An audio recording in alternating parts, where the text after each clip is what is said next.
नमस्कार, स्वागत है आपका लोकमंच न्यूज में और आप देख रहे हैं खबर मध्य प्रदेश। मैं हूं आपके साथ विवेक तिवारी। खबरों की शुरुआत करते हैं। बीजेपी में शामिल हुए ज्योतिरादित्य सिंधिया का रविवार को 1 साल पूरा हो गया है। सिंधिया ने कांग्रेस से खुद को अलग करते हुए अपने समर्थकों के साथ कांग्रेस से इस्तीफा दे दिया था और बीजेपी में शामिल हो गए थे और बीजेपी में शामिल होने के आज 1 साल पूरे हुए हैं, जिसकी वजह से कांग्रेस अल्पमत में आ गई थी और तत्कालीन मुख्यमंत्री कमलनाथ को अपने पद से इस्तीफा देना पड़ा था।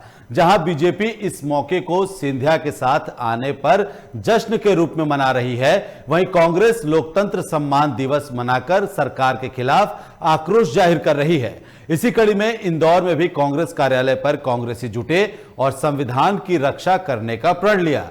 आयोजन में पूर्व मंत्री जीतू पटवारी, सज्जन सिंह वर्मा और कांग्रेस विधायकों सहित बड़ी संख्या में कांग्रेस कार्यकर्ता शामिल हुए। आयोजन के दौरान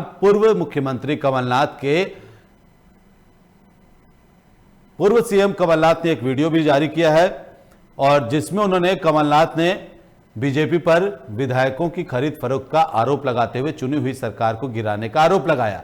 इस दौरान पूर्व मंत्री जीतू पटवारी और सज्जन सिंह वर्मा ने कहा कि संविधान निर्माता बाबा साहेब भीमराव अंबेडकर के आदर्शों को भूलकर बीजेपी ने लोकतंत्र की हत्या कर दी थी। पूरे देश में भाजपा सरकार इसी तरह से लोकतंत्र की हत्या कर रही है। भले ही आज प्रदेश में भाजपा सरकार काबिज है, लेकिन प्रदेश की जनता सरकार की हकीकत जानती है। तो आपको बता दें कि आज ही के दिन यानी कि 21 मार्च को ज्योतिरादित्य सिंधिया ने 21 मार्च 2020 को ज्योतिरादित्य सिंधिया ने बीजेपी का दामन थामा था और इसी दिन बीजेपी के साथ उनके खेमे के तमाम लोग भी बीजेपी में शामिल हुए थे। बीजेपी इस दिन को जश्न के तौर पर मना रही है, तो वहीं कांग्रेस इसे काला दिवस के तौर पर मना रही है। लोकतंत्र दिवस भी मना करके सरकार के खिलाफ आक्रोश जाहिर किया जा रहा है, क्योंकि ज्योतिरादित्य सिंधिया आज ही के दिन बीजेपी के साथ चले गए थे और कांग्रेस का हाथ छोड़ दिया था। इसके साथ ही आपको बता दें कि सिंधिया खेमे के कई मंत्री तुलसी सिलावट, इमरती देवी समेत तमाम कई बड़े चेहरे बीजेपी में शामिल हुए थे और उसके बाद शिवराज सिंह सरकार ने दोबारा से सरकार बनाने का दावा पेश किया, क्योंकि कमलनाथ की सरकार अल्पमत में आ गई थी, जिसके बाद कमलनाथ सरकार को हटना पड़ा। मध्य प्रदेश की सत्ता से सीएम कमलनाथ ने उस समय इस्तीफा दिया और शिवराज सिंह चौहान ने फिर से बीजेपी की सरकार बनाई। तमाम सियासी उठापटक के बीच शिवराज सिंह चौहान ने बीजेपी की सरकार बनाई और ज्योतिरादित्य सिंधिया की इसमें बड़ी अहम भूमिका रही, क्योंकि चुनाव के दौरान बीजेपी की महज चंद सीटों से बहुमत से पीछे रह गई थी और कांग्रेस बहुमत का आंकड़ा पार कर चुकी थी। लेकिन ज्योतिरादित्य सिंधिया के बीजेपी खेमे में आने के बाद बीजेपी के पास बहुमत का आंकड़ा हो गया। हालांकि कुछ जगहों पर दोबारा से उपचुनाव हुए और इस उपचुनाव में भी बीजेपी ने अपने सीटों को बचाए रखा। सिंधिया खेमे के मंत्रियों ने अपनी सीटों को बचाए रखा और वो फिर से सरकार बनाने में सफल रहे। ज्योतिरादित्य सिंधिया 3 बार ये देश को दुनिया के सामने बता चुके हैं कि उन्होंने किसके साथ क्या किया। मैं बार बार बता चुका हूं। अब हमारे अध्याय में ज्योतिरादित्य सिंधिया समाप्त हो गए। वो भारतीय जनता पार्टी के एक मेंबर हैं और संस्थागत भारतीय जनता पार्टी लोकतंत्र की हत्या करना चाहती है। कांग्रेस पार्टी उसका विरोध करते हुए लोकतंत्र की रक्षा करना चाहती है और करती रहेगी। छत्तीसगढ़ के मुख्यमंत्री भूपेश बघेल अपने 1 दिवसीय दौरे के दौरान राजनांदगांव के ग्राम जोगी दल्ली पहुंचे। आपको बता दें कि इस दौरान मुख्यमंत्री लोधी बलिदान दिवस समारोह में शामिल हुए, जहां मुख्यमंत्री के साथ नगरीय प्रशासन मंत्री शिव डहरिया सहित क्षेत्रीय विधायक मौजूद रहे। कार्यक्रम को संबोधित करते हुए मुख्यमंत्री भूपेश बघेल ने शहीद वीरांगना रानी अवंतीबाई लोधी बलिदान दिवस की समाज के लोगों को बधाई दी। उन्होंने कहा कि वीरांगना रानी अवंतीबाई ने अंग्रेजों से लोहा लेकर देश की रक्षा और बलिदान दिया था। पिछड़ा वर्ग में लोधी समाज की बहुत बड़ी संख्या है। वहीं मुख्यमंत्री ने पत्रकारों से चर्चा करते हुए कहा कि पूर्व मुख्यमंत्री डॉक्टर रमन सिंह कुछ दिन पूर्व देश के प्रधानमंत्री से मुलाकात किए थे। उन्होंने कहा कि केंद्र सरकार ने 60 लाख मैट्रिक टन धान खरीदी का वादा किया था और अभी केवल 24 लाख मीट्रिक टन ही मंजूरी मिली है। धान को नीलामी से के जरिए बेचना पड़ रहा है, जिसका नुकसान राज्य सरकार उठा रही है। तो साफ तौर पर जहां एक तरफ सीएम भूपेश बघेल राजनांदगांव पहुंच करके लोधी बलिदान दिवस की लोगों को बधाई दे रहे थे, वहीं दूसरी तरफ धान खरीदी के मसले पर केंद्र सरकार पर उन्होंने निशाना भी साधा। आपको बता दें कि छत्तीसगढ़ के मुख्यमंत्री भूपेश बघेल एक दिन के दौरे पर राजनांदगांव के ग्राम जोगीदल्ली पहुंचे थे। इस दौरान उन्होंने लोधी बलिदान दिवस समारोह में वो शिरकत किए, जहां मुख्यमंत्री के साथ नगरीय प्रशासन मंत्री शिव डहरिया सहित क्षेत्रीय विधायक और तमाम नेता मौजूद रहे। वहीं कार्यक्रम को संबोधित करते हुए मुख्यमंत्री भूपेश बघेल ने शहीदी वीरांगना रानी अवंतीबाई लोधी बलिदान दिवस के समाज के लोगों को बधाई दी। उन्होंने कहा कि वीरांगना रानी अवंतीबाई ने अंग्रेजों से लोहा लेकर देश की रक्षा की और बलिदान दिया। वहीं मुख्यमंत्री ने पत्रकारों से चर्चा की। इस दौरान उन्होंने रमन सिंह का भी जिक्र किया। उन्होंने कहा कि रमन सिंह ने कुछ दिनों पूर्व ही प्रधानमंत्री से मुलाकात की थी। इसके अलावा उन्होंने कहा कि केंद्र सरकार ने 60 लाख मीट्रिक टन धान खरीदने का वादा किया था, लेकिन अभी तक सिर्फ 24 लाख मीट्रिक टन धान को मंजूरी मिली है, यानी कि 24 लाख मीट्रिक टन धान ही खरीदा गया है। वहीं जो धान बचा हुआ है उसे नीलामी के जरिए बेचना पड़ रहा है, जिसका पूरा नुकसान राज्य सरकार उठा रही है। भूपेश बघेल ने बलिदान दिवस समारोह में ऐसा कहा है। बात किए हैं, वो कहते हैं कि छत्तीसगढ़ के विकास के बारे में बात किए हैं, तो भाई वो 60 लाख मीट्रिक टन के उस समय बोले थे, सहमति मिला, तो मुझे बोले कि भूपेश बघेल को धन्यवाद देना चाहिए। मैंने उस समय कहा था जिस दिन अनुमति मिल जाएगी उस दिन मैं धन्यवाद दूंगा, लेकिन अभी 24 लाख मीट्रिक टन की अनुमति मिली है, 60 लाख मीट्रिक टन की अनुमति नहीं मिली, और उसके कारण से हमको धान को नीलामी में बेचना पड़ रहा है, जिसका नुकसान राज्य सरकार। चलिए बढ़ते आगे। कोरोना के बढ़ते मामलों की वजह से मध्य प्रदेश की राजधानी भोपाल में लॉकडाउन लगा दिया गया है। इतना ही नहीं, शहर के मुख्य मार्गों की बैरिकेडिंग भी कर दी गई है। वहीं राजधानी भोपाल में एमपीपीसीएस और नेवी के एग्जाम हो रहे थे, जिसकी वजह से बाहर से आने वाले यात्रियों और परीक्षा देने आए अभ्यर्थियों को परेशानियों का सामना करना पड़ रहा है। बाहर से आए अभ्यर्थियों को सेंटर तक पहुंचने में काफी दिक्कतों का सामना करना पड़ा। इतना ही नहीं, यातायात की सुविधा बंद होने से लोगों को अपने घरों तक पहुंचने में काफी लंबा वक्त लगा और कई तरह की दिक्कतों का सामना करना पड़ा।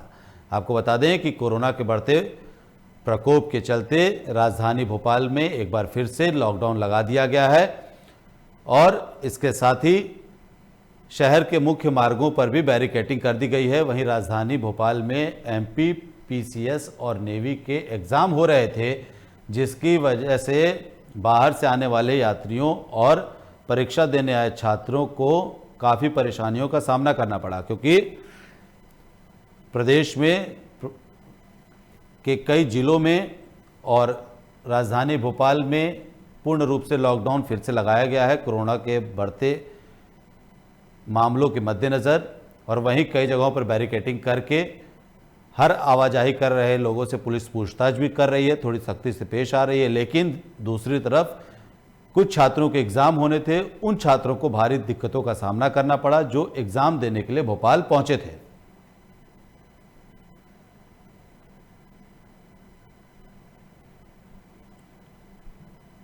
बढ़ते आगे, एमपी की राजधानी भोपाल में कोरोना के चलते पूरी तरह से लॉकडाउन लगा है। वहीं राजधानी में एमपीपीएससी के एग्जाम में मेंस, नेवी, सीआईएसएफ के एग्जाम थे। बताते चलें कि भोपाल के शासकीय सुभाष माध्यमिक उत्कृष्ट विद्यालय में भी एमपीपीएससी मेंस का एग्जाम हुआ। इस दौरान भोपाल के एग्जामिनेशन सेंटरों पर मास्क, सैनिटाइजर की व्यवस्था की गई थी।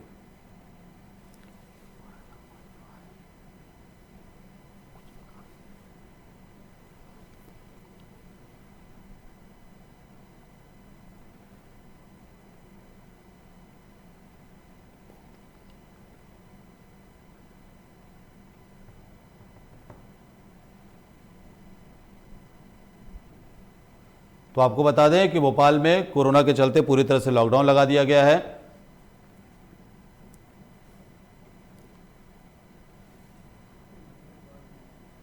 वहीं राजधानी में एग्जाम सेंटरों पर MPPSC मेंस का और नेवी CISF के एग्जाम होने थे। बताते चलें आपको कि भोपाल के शासकीय सुभाष माध्यमिक उत्कृष्ट विद्यालय में भी MPPSC मेंस का एग्जाम हुआ।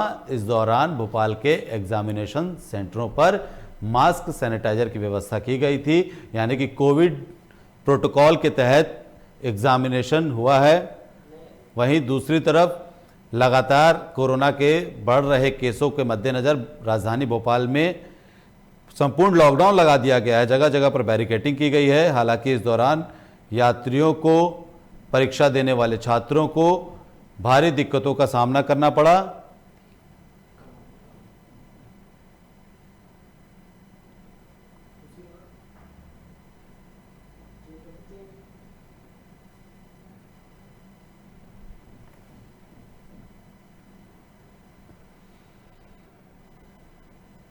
चलिए बढ़ते आगे। MP के रीवा जिले के आदिवासी बहुल्य ग्राम पंचायत के निवासियों की समस्याओं के समाधान के लिए शिविर का आयोजन किया गया, जहां शिकायतों एवं शासन की योजनाओं से फायदा पहुंचाने के लिए CFT केंद्र पिपराही में शिविर का आयोजन संपन्न हुआ। आपको बता दें कि जिसमें मऊगंज विधायक प्रदीप पटेल, रीवा कलेक्टर, मुख्य कार्यपालन अधिकारी जिला पंचायत रीवा सहित CEO हनुमना के साथ जिले के तमाम अधिकारी और कर्मचारी उपस्थित रहे। इस दौरान शिविर में प्राप्त आवेदन शिकायतों को मौके पर ही समाधान किया गया और साथ ही बचे हुए पंजीबद्ध शिकायतों की उनको पंजीबद्ध तरीके से कार्रवाई करने के निर्देश दे दिए गए हैं। आपको बता दें कि इस दौरान लोग जिले के प्रशासनिक अधिकारियों को अपने बीच पाकर काफी उत्साहित दिखे। आप तस्वीरों में देख सकते हैं कितने बड़े पैमाने पर लोग इकट्ठा हुए थे इस शिविर में, जहां लोग अपनी अपनी शिकायतों को लेकर पहुंचे थे। इस शिकायत को सुनने के लिए मऊगंज विधायक प्रदीप पटेल, रीवा कलेक्टर, मुख्य कार्यपालन अधिकारी जिला पंचायत रीवा सहित CEO हनुमना के साथ जिले के तमाम आला अफसर मौजूद रहे, कर्मचारी उपस्थित रहे। इसी दौरान शिविर में प्राप्त आवेदन शिकायतों का मौके पर ही समाधान किया गया और साथ ही बचे हुए शिकायतों को पंजीबद्ध कर कार्रवाई करने के निर्देश दिए गए हैं। जन समस्या निवारण शिविर न हर जगह आयोजित हो रही है। इसमें पिपराही CFT में 12 पंचायतों को एक जगह का जन शिविर आयोजन हुआ है। पिछले 10-15 दिन से ही हमारी जनपद राजस्व और अदर डिपार्टमेंट्स हैं, लोगों से आवेदन कलेक्ट किए हैं। उसमें कितने भी लोगों को लाभ दिलाया जा सकता है।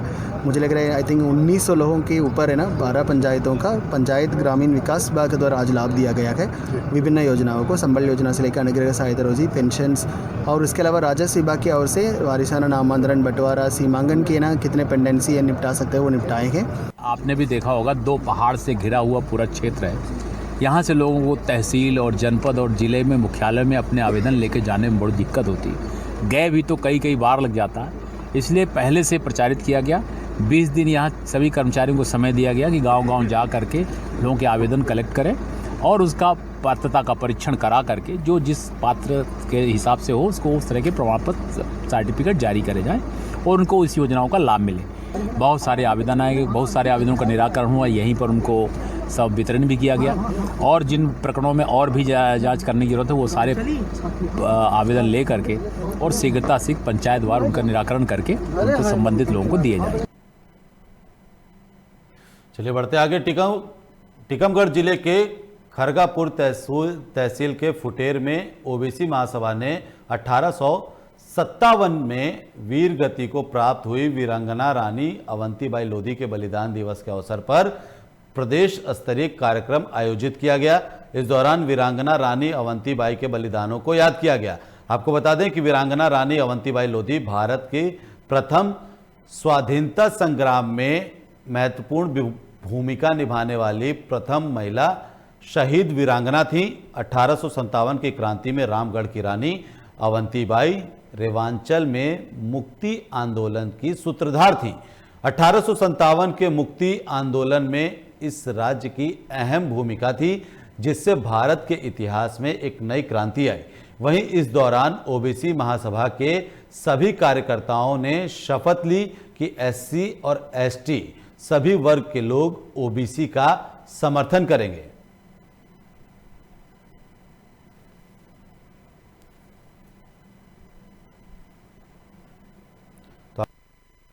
जिले के खरगापुर तहसील के फुटेर में ओबीसी महासभा ने 1857 में वीर गति को प्राप्त हुई वीरांगना रानी अवंतीबाई लोधी के बलिदान दिवस के अवसर पर प्रदेश स्तरीय कार्यक्रम का आयोजन किया गया था। इस दौरान वीरांगना रानी अवंतीबाई के बलिदानों को याद किया गया। वहीं वीरांगना रानी अवंतीबाई लोधी भारत की प्रथम स्वाधीनता संग्राम में महत्वपूर्ण भूमिका निभाने वाली प्रथम महिला शहीद वीरांगना थी। 1857 की क्रांति में रामगढ़ की रानी अवंतीबाई रेवांचल में मुक्ति आंदोलन की सूत्रधार थीं। वहीं 1857 के मुक्ति आंदोलन में इस राज्य की अहम भूमिका थी, जिससे भारत के इतिहास में एक नई क्रांति आई। वहीं इस दौरान ओबीसी महासभा के सभी कार्यकर्ताओं ने शपथ ली कि एससी और एसटी वर्ग के सभी लोगों का ओबीसी को समर्थन करेंगे। ये कार्यक्रम जो है देश का एक पहला ऐसा कार्यक्रम है जो ओबीसी समाज ने, पहले क्या होता था, अवंतीबाई जी का लोधी समाज मना लेती थी, ठीक है। अब हमने शुरू किया है पूरे देश के अंदर कि हम जितने भी ओबीसी समाज के, एसटी समाज के महापुरुष हैं, उनका बलिदान दिवस, उनका जन्म उत्सव, उनका परिनिर्वाण दिवस हम ओबीसी महासभा के बैनर तले मनाएंगे। ये एक परंपरा हमने स्टार्ट की है, क्योंकि कोई भी महापुरुष, कोई भी बलिदान जिनका होता है वो एक समाज का नहीं होता है, वो हमारे पूरे समाज का है। चाहते हैं कि वो शिक्षित रहे, रोजगार उनको मिले और उनको एक समूह बना के और उनको इकट्ठा करके और उनको हम रोजगार दिलवाएं। बच्चे, महिलाएं जो बहनें, हमारी बेटियाँ हैं, पढ़ लिख नहीं पाएंगे, उनको हम शिक्षित करें और उनको रोजगार की ट्रेनिंग दें और ओबीसी महिलाओं को जागरूक करें और आगे बढ़ाएं समाज। पूरा सिस्टम बनाकर देंगे कि हमारी अधिकार की लड़ाई लड़ोगे आप शर्तों के साथ। हमारी जाति को जनगणना है, 70% आरक्षण वाला है, मंडल कमीशन की शर्तें हैं, उनको जो पार्टी जो नेता हमारे फॉलो करेंगे उनके लिए हमारी ओबीसी महासभा सपोर्ट करेगी। जिला पंचायत में, नगर पंचायत में, नगर पालिकाओं में, आने वाले राज्यों में, विधानसभा में, लोकसभा के सारे राज्यों में ओबीसी महासभा सपोर्ट करेगी। पार्टी नहीं है ये, कोई हम प्रत्याशी नहीं उतारेंगे, लेकिन जो हमारे मुद्दों को लेकर जो हमारे पिछला वर्ग का भाई हमारे पास आएगा, उन मुद्दों के साथ समझौता करेगा, उनके लिए ओबीसी महासभा पूरा सपोर्ट करेगी। आज़ादी में जो हमारी मसीहा वीरांगना अवंतीबाई लोधी का एक शहादत दिवस और बलिदान दिवस है, उस पर हम लोगों ने आज एक संदेश दिया है कि जो जातियाँ टूटी पड़ी थी, जो बिखरी पड़ी थी, हम जाति नहीं जमात बनाना चाहते हैं उनके माध्यम से, और ये बताना चाहते हैं इस देश के अंदर हमारी 65% आबादी होने के बावजूद भी आज हमारी हिस्सेदारी नहीं है। हर दूसरा आदमी ओबीसी है और उसके बाद उसकी हिस्सेदारी नगण्य। इंदौर में कृषि महाविद्यालय के छात्रों ने अर्धनग्न होकर भर्ती प्रक्रिया के खिलाफ विरोध प्रदर्शन किया।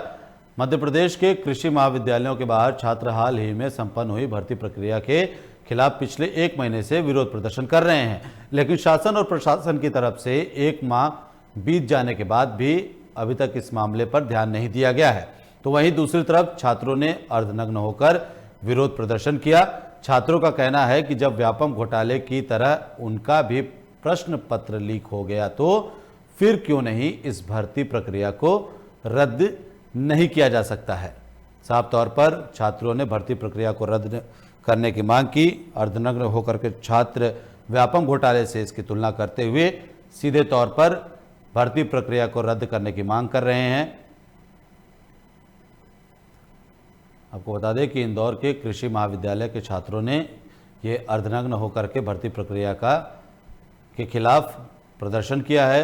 मध्य प्रदेश के कृषि महाविद्यालयों के बाहर छात्र हाल ही में संपन्न हुई भर्ती प्रक्रिया के खिलाफ पिछले 1 महीने से विरोध प्रदर्शन कर रहे हैं, लेकिन शासन और प्रशासन उनके इस प्रदर्शन पर ध्यान नहीं दे रहा है। वहीं जब इस मामले पर ध्यान नहीं दिया गया तो अब छात्र अर्धनग्न होकर के प्रदर्शन करने के लिए मजबूर हैं और वो सीधे व्यापम घोटाले की तर्ज पर उनका कहना है कि जब व्यापम घोटाले की तरह उनका भी प्रश्न पत्र लीक हो गया हो तो भर्ती प्रक्रिया को रद्द क्यों नहीं किया जा सकता।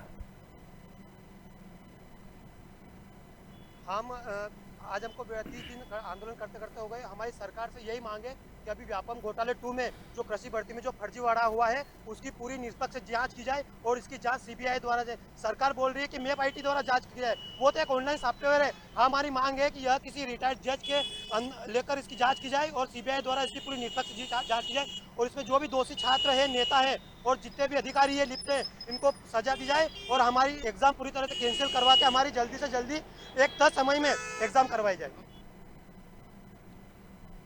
वहीं छत्तीसगढ़ में स्थित गिरौदपुरी धाम में संत गुरु घासीदास के याद में निर्मित स्मारक जय स्तंभ पर सफेद झंडा चढ़ाया गया। इसी संबंध में बालोद जिला के ग्राम बीजे भांटा में भी मंगलाचरण और आरती के साथ जय स्तंभ पर ध्वजारोहण समारोह का आयोजन छत्तीसगढ़ प्रगतिशील सतनामी समाज की तरफ से किया गया। इस दौरान प्रगतिशील सतनामी समाज के प्रमुख पुरुषोत्तम मार्कंडे ने कहा कि गुरु घासीदास बाबा छुआछूत मिटाना चाहते थे। उन्होंने समाज के लिए बेहतर और अच्छा कार्य किया है। तो आपको बता दें कि छत्तीसगढ़ में गिरौदपुरी धाम में संत गुरु घासीदास के याद में निर्मित स्मारक जय स्तंभ पर सफेद झंडा चढ़ाया गया है।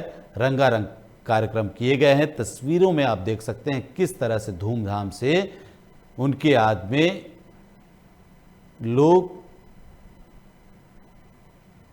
आरती और जय स्तंभ पर ध्वजारोहण समारोह कर रहे हैं। इस आयोजन को प्रगतिशील सतनामी समाज की तरफ से आयोजित किया गया था। बड़ी सौभाग्य की बात है कि आज हमारे ग्राम बीजाभाटा में नवीन जय स्तंभ का स्थापना हुआ और मुझे सौभाग्य मिला कि आज मैं झंडारोहण करने का अवसर मिला। आज बाबा जी के स्थल गिरौदपुरी धाम में भी झंडारोहण किया गया। उसी के उपलक्ष्य में आज ग्राम बीजाभाटा में भी झंडारोहण का कार्यक्रम किया गया। सर, इससे समाज को किस तरह का फायदा होगा? इससे समाज को सर, आप अध्यक्ष होने के नाते समाज के बारे में किस तरह का सोचते हैं और किस तरह का कार्य करेंगे?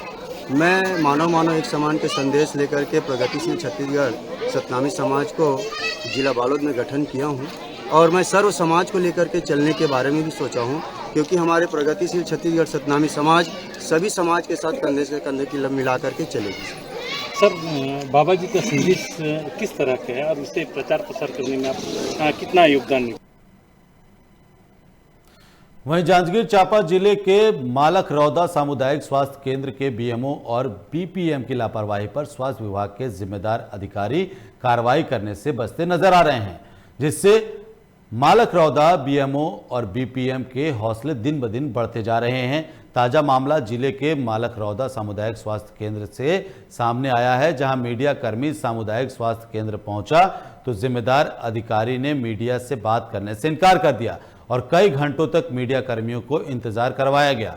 तो वहीं काफी मशक्कत के बाद मालखरौदा क्षेत्र के जनप्रतिनिधि मालखरौदा सामुदायिक स्वास्थ्य केंद्र पहुंचे, जिसके बाद मालखरौदा सामुदायिक स्वास्थ्य केंद्र के हालत को लेकर जनप्रतिनिधियों ने मालखरौदा बीएमओ और मालखरौदा बीपीएम को फटकार लगाते हुए जल्द से जल्द सामुदायिक स्वास्थ्य केंद्र में साफ सफाई और व्यवस्था सुधार करने के लिए निर्देशित किया है। तो आपको बता दें कि मालखरौदा के इस सामुदायिक स्वास्थ्य केंद्र में कई तरह की अनियमितताएं पाई गई थी, जिसे लेकर के पत्रकारों से हॉस्पिटल के डॉक्टर, संबंधित अधिकारी बात करने से बचते नजर आए। वहीं जब संबंधित इलाकों के जनप्रतिनिधि पहुंचे तो इस बारे में डॉक्टर सामुदायिक स्वास्थ्य केंद्र के सामने आते हैं और उनकी तरफ से आश्वासन दिया जाता है कि वो जल्द ही मामले का निस्तारण करेंगे। हम मतलब नगर पंचायत अड़भाड़ को लेटर लिख चुके हैं, इनके बारे में और भी कई लोग बोल चुके हैं, वो जाम हो चुका है, उसके सफाई के लिए हम आवेदन लिख चुके हैं। इसके लिए मैंने अपने स्वीपर को बात किया था, उसका पेमेंट भी रोका हूँ मैं इस मैटर पे, तो वो उसने कहा है कि जाम हो चुका है। तो बहुत दिनों से सर व्यवस्था है, कब आप लेटर लिए? वो मैं पूछता हूँ सैलन दिया है। पहली इस बात की जानकारी लेना चाहूँगा बीएमओ साहब से, उसके बाद में जो अगर गलत हो रहा होगा तो बाकायदा उचित कार्यवाही की जाएगी। मैं माननीय विधायक जी को इस बारे में अवगत कराऊँगा। मैं इसका बहुत जल्दी पता करके बताता हूँ। मेरा तो यही कहना है, जब से कांग्रेस की सरकार बनी छत्तीसगढ़ में, तब से छत्तीसगढ़ में पूरा अव्यवस्था का आलम है और अव्यवस्था के लोग ठीक नहीं कर पा रहे हैं। ना कोई प्रकार का दबाव है विधायक का, ना यहाँ के मंत्री का, और छत्तीसगढ़ में पूरा अव्यवस्था फैला हुआ है। अधिकारी लोग अपना राज कर रहे हैं और नेता लोग खाली घूम रहे हैं। मैं बिल्कुल कार्रवाई के पक्ष में रहूँगा। वहीं मंदसौर जिले के ग्राम मुल्तानपुरा और उसके आसपास लगे क्षेत्रों में माफिया अभियान के तहत मुल्तानपुरा में अवैध अतिक्रमण तोड़ने के लिए जिला प्रशासन और पुलिस की टीम ने बड़ी कार्रवाई की है।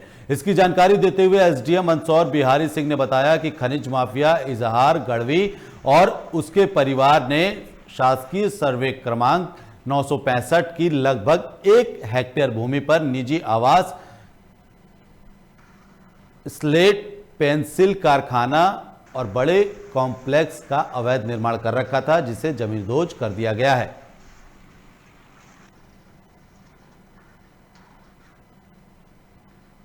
ये ग्राम मुल्तानपुरा की शासकीय भूमि 948, उस पर इजहार गढ़वी का लगभग 5 बीघा यानी 1 हेक्टेयर जमीन पर जरिए निर्माण, विभिन्न तरह के निर्माण थे, उस पर कब्जा था। विगत वर्ष इनके खिलाफ 248 के तहत कार्रवाई की गई थी और इनको हटाने का निर्देश दिया गया था। इस आदेश का उल्लंघन करते हुए भी इन्होंने नहीं हटाया, इसलिए शासन द्वारा बलपूर्वक आज ये अतिक्रमण हटाया जा रहा है। ये ग्राम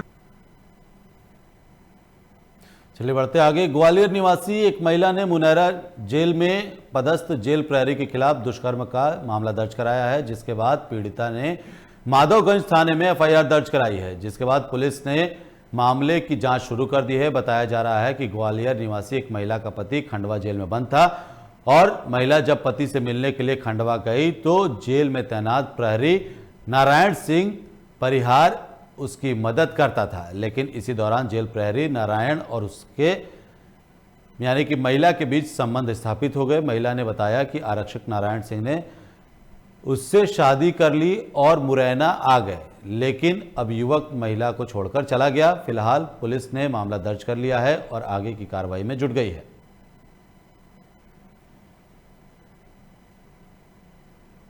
जिसने हमारे यहाँ बलात्कार की रिपोर्ट जेल प्रहरी के खिलाफ कायम कराई है, उसका पति खंडवा जेल में था, तो ये वहाँ सहयोग करता था जेल प्रहरी।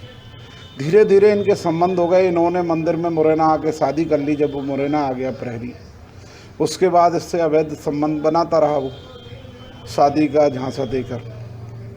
अब इन्होंने उसको मारने का प्रयास किया प्रहरी ने, जो भी घटनाक्रम उसके साथ हुआ, जिसने हमारे यहाँ बलात्कार की रिपोर्ट जेल प्रहरी के खिलाफ कायम।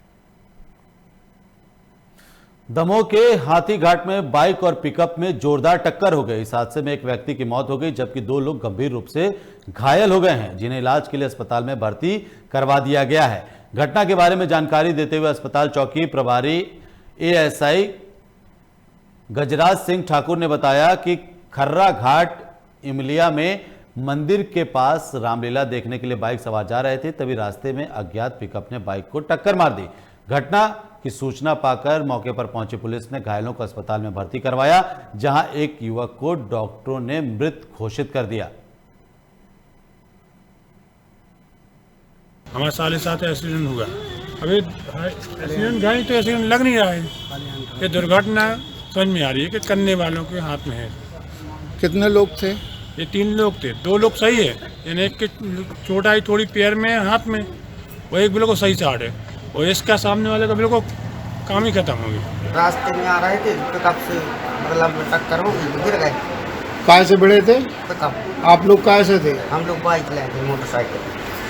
कौन तरफ से जा रहे थे, आ रहे थे? हम लोग हर जगह से आ रहे थे, यहाँ कार्यक्रम था, खर्रा घाट में यज्ञ हो रहा है। हाँ जी।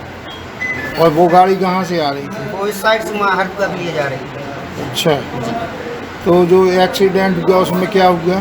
अब उसमें सर क्या, वो एक जने एक्सपायर हो गए, वो चला रहे थे जो, और हम लोग जैसे ही गिरे तो बेहोश हो गए, तो आउट पड़ जाते, गाँव नहीं है, तो हम लोगों ने कुछ देख भी नहीं पाया। दिनेश रेखवार अपनी मोटरसाइकिल से कल्याण सिंह आदिवासी, दालचंद आदिवासी को रामलीला देखकर अपने घर जा रहे थे।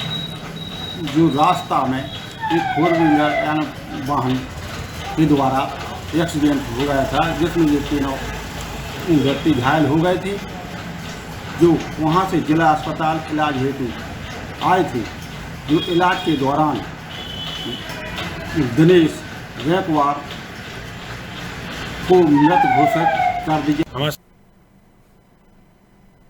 तो फिलहाल इस बुलेटिन में इतना ही। आप देखते रहिए लोकमंच न्यूज। नमस्कार।